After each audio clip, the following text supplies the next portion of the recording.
Rob Burnham, aka Preacher Man R&B, and this is another episode of Richland Comics. And this time I'm doing another comic book reviews, and this time I'm reviewing Flame issue number 9.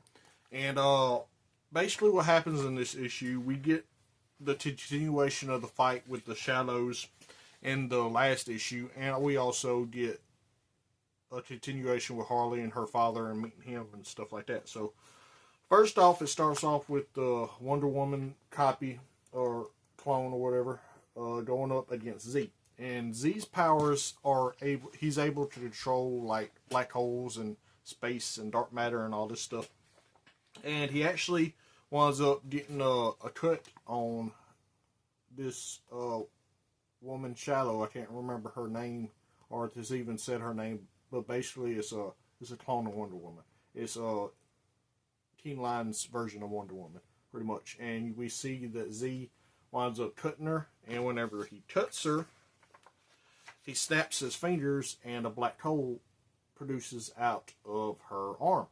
So she's begging him to stop, so he decides to stop, and he tells her to stay back and stay behind, but she takes this as a form of disrespect. She tries to take his sword. She winds up taking his sword, but as we see, he snaps his fingers again, and he makes a black hole, and she starts getting sucked into it, as we see right here. And he's pretty much telling her that his sword isn't the source of his power. His melanin and what he produces is his power. And he winds up pulling her in and saving her from a black hole. And she decides to stay behind like he asked, as we see in this page right here. So then, after that, it cuts back to Harley's story, and Harley waking up and meeting her father officially for the first time. And then he's pretty much explaining stuff to her, and she asked if he has a human form like she does. So he's about, in this panel right here, he starts to transform back to his human form. And this is what Harley's father, the king of the werewolves, look like. So he starts talking with her and telling her about who she is and that she's a princess and all this. Excuse me. And then he takes her to his kingdom, and they start dancing, and they're able to actually walk on air using their melanin.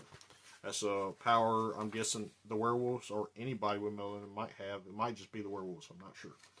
But like I said, they're dancing in the sky, and Harley's twin sister Nova shows up, and then the Werewolf King meets Nova and asks if she's done her human form yet, and she said she hasn't. So then we meet the butler Nix, who is a werewolf that can teleport. He has like werewolf magic, and he can teleport and stuff. And Nix goes and shows Harley the rest of the kingdom, and it shows all these werewolves dancing in the sky and stuff, and Nix starts to use his werewolf magic to make a new outfit for Harley, and that's what we see, and that's actually the cover of the comic itself. And then we see Jocelyn's father come into play, and him and the Werewolf King has a history, obviously, because they both was with the same woman, because both of their daughters' mother is the same woman.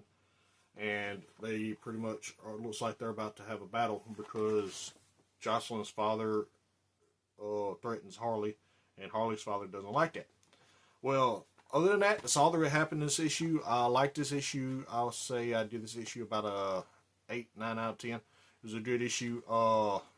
I've ordered issue 10, but it hasn't been shipped yet, so I emailed the people that Teen Line uses to make his physical copy, so hopefully my issue will come in pretty soon. If it's not in by next Thursday, I will be either reviewing Ace Blade or Impound. I'm not sure which one yet.